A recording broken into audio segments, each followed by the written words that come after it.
Hi, good morning, everyone. And thank you so much for the introduction and to the organizers for being able to participate and share. So today I'll speak mainly on the topic of aging at cell resolution. So we've been seeing over the course of the past few years that our aging population is increasing. And as a matter of fact, based on US Census data, there's a projection that the amount of individuals above the age of 65 is increasing and is projected to double by the year 2050. And what that really means is that about 16% of the population would be above the age of 65. And while this is great, it's fantastic that individuals are living longer doesn't necessarily mean that persons would be living healthier, right? So as a result of this, there's expected socioeconomic burdens that are really going to be induced on society. Many of them would stem from increases in a variety of factors, which include age-associated diseases, multimorbidities, disabilities, polypharmacy. And what all these things really do is drive up healthcare costs. So the way that I start thinking of it is in the sense that these are significant challenges, right? And as an engineer, we think that we can convert these challenges into opportunities by working in these interdisciplinary teams where we're able to address the problem from a multifaceted view. So in my lab at Johns Hopkins University, we're really excited about answering the question of why do we age differently?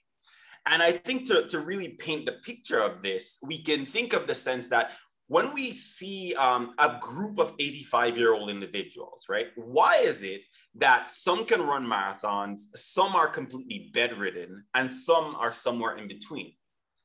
I think that this really drives at the heart of the question or the heart of the problem, which is that there are different relationships that exist between our clinical performance or the health outcomes of individuals and their chronological age, meaning that different individuals can have different aging trajectories, meaning we can think of this as the rate at which our clinical performance or health status really decreases as a function of our chronological age. So you can have advanced aging trajectories or healthy aging trajectories or somewhere in between.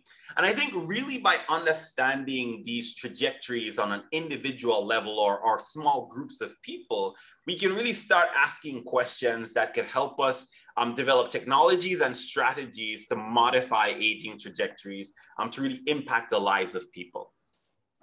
So in framing this problem to address it, I think of aging through the lens of scales. And what I mean by this is that for every macroscopic feature, every observable that we can see about a person that is indicative of their age, be it cognitive decline or limited mobility, there's a characteristic length and time scale that is involved. So for instance, we can think of epidemiological type variables in regards to aging, or clinical or these macrophenotype variables, which is in essence, how the disease manifests that the physician would see and take care of. Or we can think of what are some of these changes that occur at the cell level or at the molecular level, at the level of our genes and epigenes. But one key thing that we must realize is that each of these scales are interconnected. And by thinking of it in the lens of scales, we can think and solve the problem both from the perspective of groups of people to groups of genes. So my lab really develops technologies, we make biological discoveries, all geared towards clinical impact. And I think it also allows us to ask deeper questions in the sense that how do disparities or social determinants or environmental exposures such as air pollution really impact how diseases manifest through age, and then how that in turn changes our cells or changes our molecular profiles.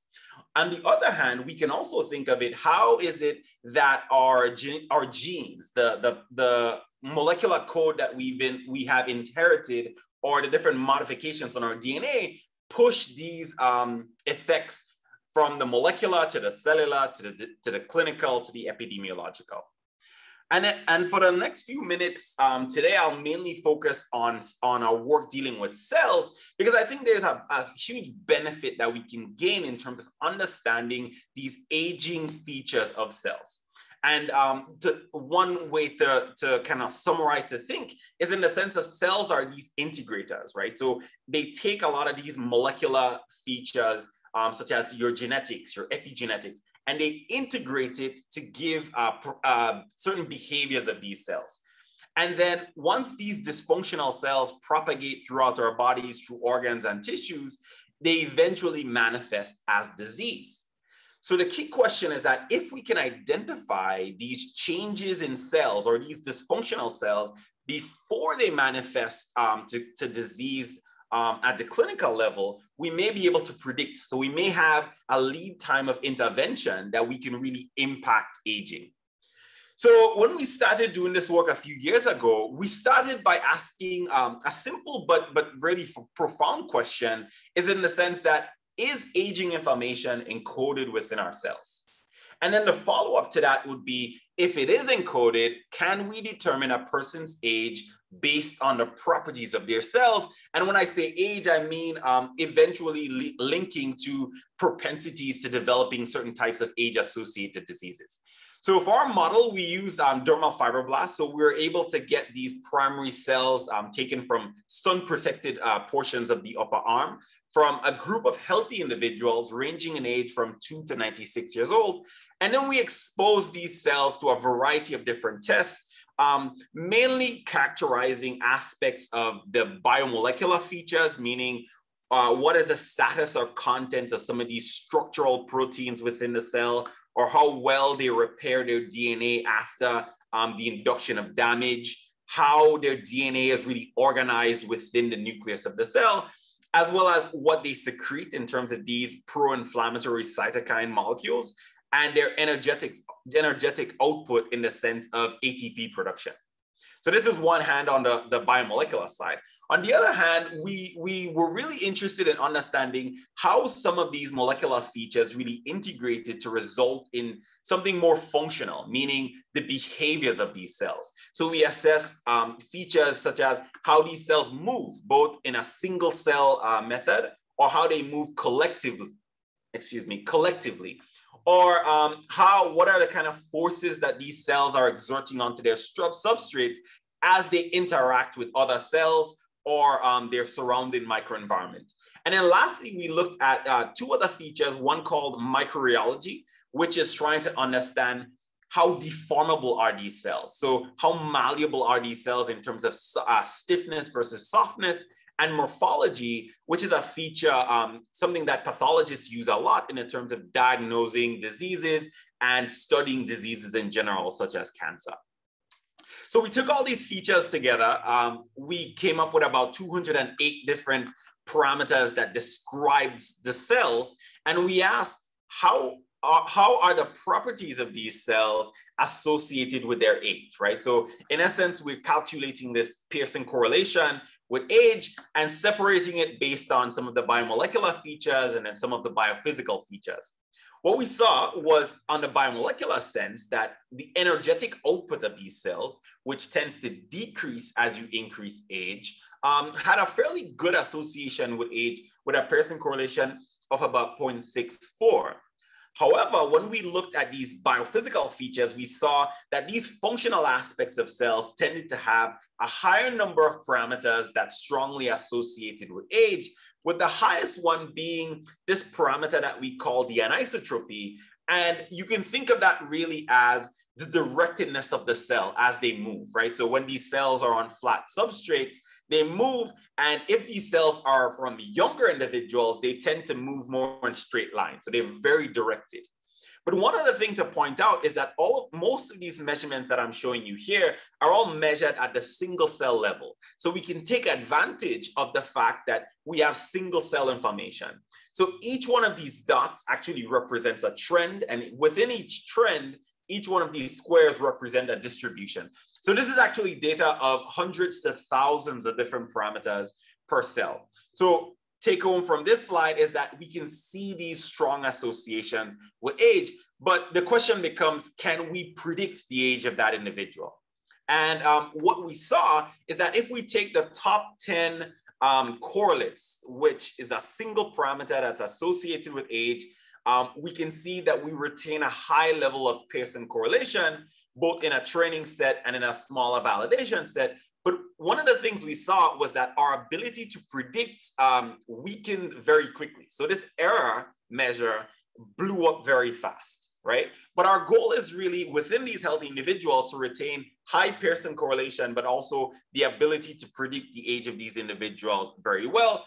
So we took the approach by combining features, and we used this approach called a generalized linear model. And all it's doing is combining features in a pairwise way. So we're taking pairs of features to be able to predict the age. And what we saw is that if we take these 208 single parameters that I showed you before, pairwise interactions, we're able to assess about 21,000 pairwise correlations. And what this shows here is this network plot where each one of the nodes represent a single one of the parameters, so one of the 208, and then the size of the node actually represents the average value of the correlation when any other parameter is combined with that parameter. And what we see is that if we look at the ones with the large nodes, we see the anisotropy comes up again, which represents our spatial persistence or the directedness of the movement, and things such as the nuclear size, right? Which is how large is the nucleus, which from our data shows that the nuclear size increases as you increase age. But how can we use this data? So we're able to identify these pairs of parameters or pairs of features of cells that really tell us something about our age. So we predicted the age of all these individuals from the training set or validation set, a longitudinal set, which represents the same individual just taken at different periods of their life over this span here, I think it's 10 years. And then we also included two sets of what is called premature or accelerated aging conditions, which is Hutchinson-Gilford progeria and Werner syndrome. And what we do see is that in these healthy individuals, our ability to predict the chronological age of these people is very good. We have an error of about 5 years. But when we add in this premature disease conditions, we see that correlation breaks. But I think a much nicer way to show it is that if we look at all these individuals in its entirety, and here I'm showing about 36, we can see that these individuals sort of fall out into these different stratifications that we can classify as expected aging, which these people have a very similar chronological age to what we're predicting. We have these individuals here who have a predicted age that's significantly greater than their chronological age. And as a good sanity check, we see that most of these samples really belong to these premature accelerated aging conditions. But on the other hand, we also see some individuals that have a predicted age that's less than their chronological age, pointing to some aspects of delayed aging. So take home is that we've shown that aging information is in fact encoded within our biophysical properties of cells. But a story that we recently completed that I wasn't able to show today is in the sense that we now have a better idea of how this information propagates. So it's encoded in these biophysical properties, but it actually is propagated through the degree of cell-to-cell variations and heterogeneity within the population.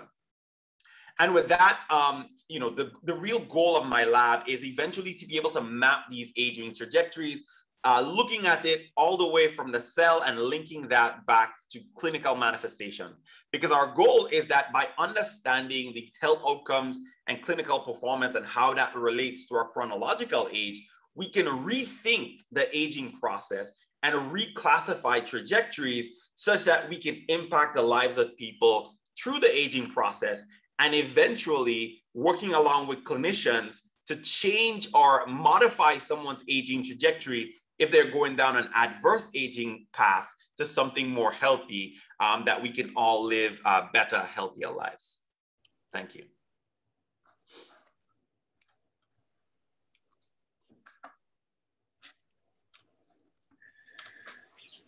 Great. Well, thank you very much, Jude. I'm trying to start my video. Perhaps the host, there we go.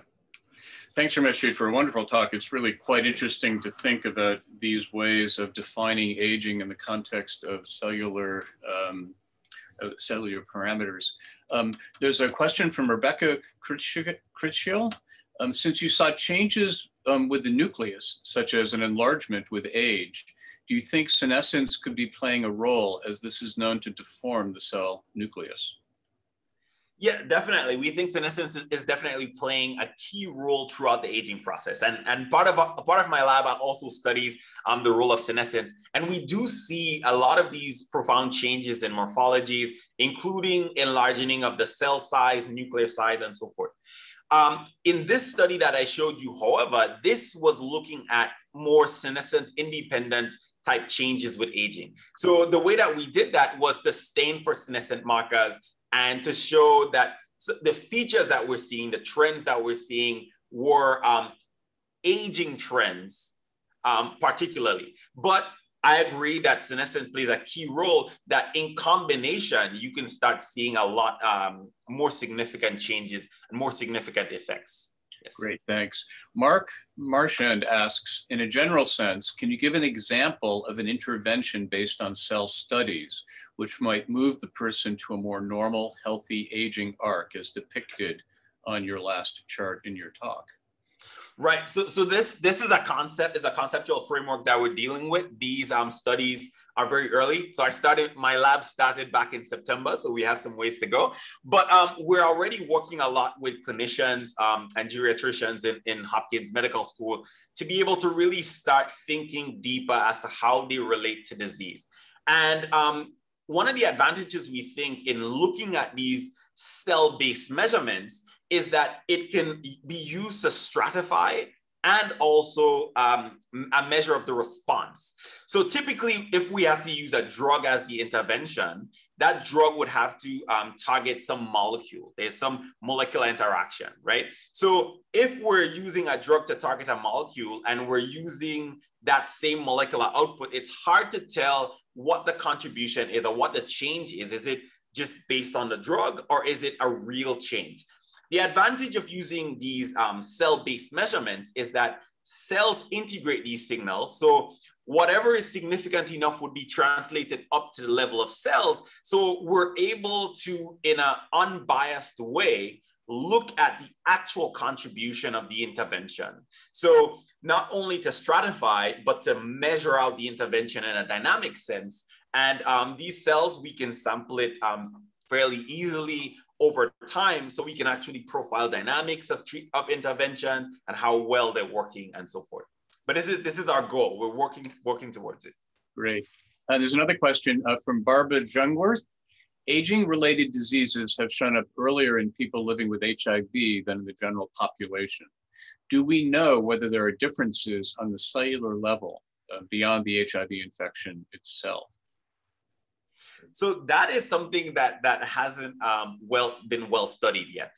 But I had a conversation a few months ago, actually, where we were just like brainstorming in the sense of how are some of these diseases, such as HIV and so forth, actually changing our age. And we started talking about, I was speaking with a collaborator, thinking about it in the sense of HIV or sickle cell disease. How do these actually impact our aging? So I think it's a fantastic question, but not much is known about it.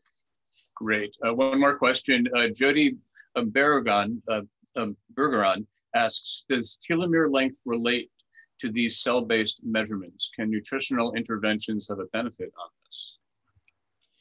So in the literature, actually, lifestyle type interventions tend to be the strongest impactors of our aging trajectories. And this is looking not at cells, but looking more at clinical physiology. So diet, exercise definitely plays a huge impact.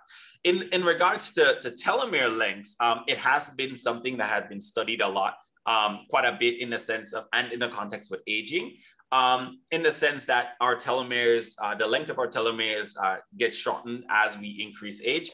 However, the direct links connecting these telomere lengths or molecular features to some of these cellular-based measurements is something that is not well established yet. It's something my lab has plans to do in connecting these scales, but it's still early days.